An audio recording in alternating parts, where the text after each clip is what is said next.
Bien-aimés dans le Seigneur, shalom, shalom. Rhapsodie de réalité du samedi 21 mars 2026. Parce que se partage avec nous sur ce thème, la dimension supérieure de la foi. Alléluia. Notre verset d'ouverture est tiré du livre des Hébreux, chapitre 11, verset 1. Or, la foi est une ferme assurance des choses qu'on espère, une démonstration de celles qu'on ne voit pas, gloire à Dieu. La foi est un sujet très important dans la parole de Dieu. La Bible dit que sans la foi, il est impossible de plaire à Dieu. Mais qu'est-ce que la foi exactement? La Bible nous en donne la définition la plus claire dans le verset d'ouverture.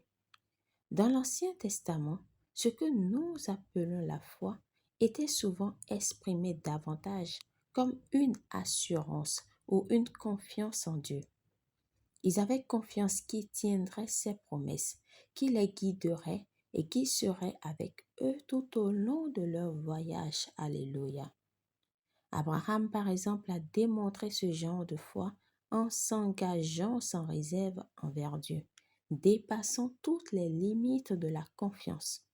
Mais dans le Nouveau Testament, la foi est révélée comme quelque chose de plus élevé et de plus grand. Il ne s'agit pas seulement d'avoir la confiance que Dieu agira ou fera quelque chose. Il s'agit de vivre dans les œuvres accomplies de Christ.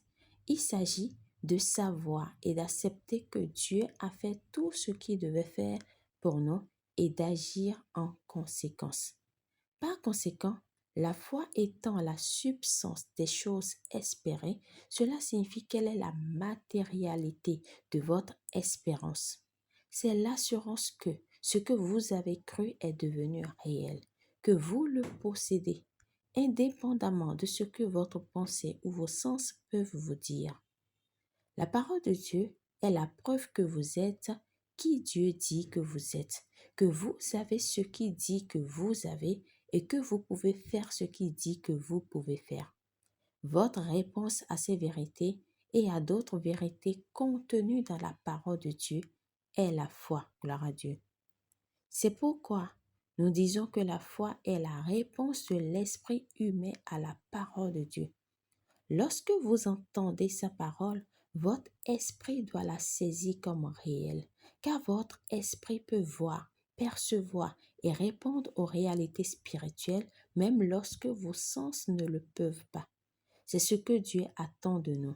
Il ne suffit pas de lui faire confiance occasionnellement dans un domaine de la vie, mais de vivre entièrement dans ce règne supérieur de la foi. Hébreux 10, verset 38 dit: et mon juste vivra par la foi. Mais s'il se retire, mon âme ne prend pas plaisir en lui. Gloire à Dieu. Alléluia. Confession. Ma foi est la victoire qui triomphe du monde.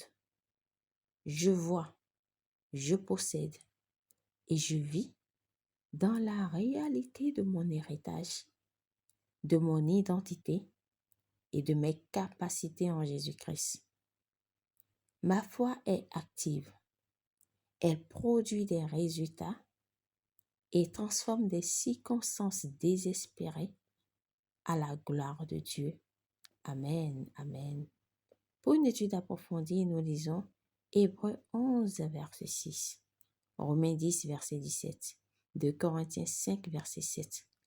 Nous aimerions à présent vous donner l'opportunité de recevoir le Seigneur Jésus-Christ dans votre vie, dans votre cœur, de recevoir la vie éternelle. Vous devez croire en l'œuvre qu'il est venu faire sur la terre et que Dieu l'a ressuscité d'entre les morts. Et vous devez maintenant confesser de votre bouche que vous l'acceptez comme votre Seigneur et Sauveur. Nous vous invitons à faire cette prière de tout votre cœur et de manière à vous entendre. Gloire à Dieu. Dites: ô Seigneur Dieu, je crois de tout mon cœur en Jésus-Christ, Fils du Dieu vivant. Je crois qu'il est mort pour moi et que Dieu l'a ressuscité des morts. Je crois qu'il est vivant aujourd'hui. Je confesse de ma bouche que Jésus-Christ est le Seigneur de ma vie à partir d'aujourd'hui. Par lui et en son nom, j'ai la vie éternelle. Je suis né de nouveau. Merci Seigneur d'avoir sauvé mon âme. Je suis désormais un enfant de Dieu. Alléluia. Félicitations si vous avez fait cette prière. Vous êtes désormais un enfant de Dieu.